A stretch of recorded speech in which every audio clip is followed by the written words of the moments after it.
Student here Start your thing over. You started a little soon. Hi, I'm Jeffrey, a student here at JTech in the diesel program. And in this video today, what we're going to do is go over a quick test or check of the suspensions. In this case, we're using a leaf spring suspension, so we're going to do a quick test of that, show you how you can check your suspension. Some of the tools that we're going to use today is first we have a brass hammer. You always want to use a brass hammer so it's steel. That way you don't damage any of the parts when you hit them. Second, we have a wire brush. In order to check this, we really got to clean off a lot of the dirt and grime so we can really see if the metal is damaged. So you're going to have a wire brush and, of course, the trusty flashlight.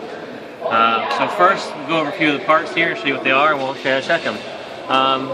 You got your main leaf here in your leaf spring. This one only has one leaf. Many of the older vehicles will have more, but in this case, the newer ones mostly just have one leaf. So what you'd want to do is take your wire brush and clean this off. You're going to try and clean off any dirt or any spots like this where it looks like it's rusted or the paint's cracking. You're going to clean that off and check for cracks. You also want to check for any dings or gouges, anything that could damage the structural integrity of the leaf.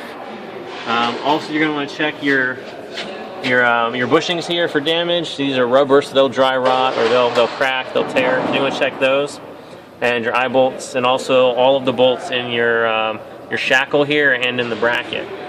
Once you check that, you can also, to check the bushings, you'll want to put a bottle jack up in the area between this leaf spring and the axle and jack it up just enough to make this move. And you want to verify that the eye bolt and the bushing are moving together. That means there's no gap between them. So if you do that, that means your bushings are good as well. Also, we've got our shock here, our shock absorbers. Now, this can be tested in a couple of ways. While it's in the vehicle, the easiest way to check it is to take the vehicle out for a test drive, run it around the block a few times, and come back, and then you're going to want to feel the shock absorbers and to see if they're warm or cold. If they've got a leak, they'll be cold because there's no pressure building up, but if they're working, they're going to be warmer. So that's an easy way to check that.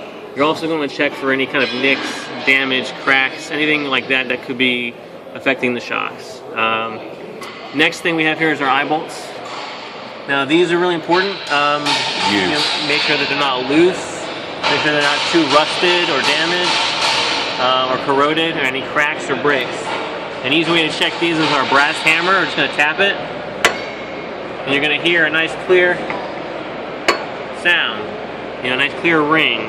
If there's something wrong with it, you're going to hear a thud, and that indicates that there's something wrong with the U-bolt.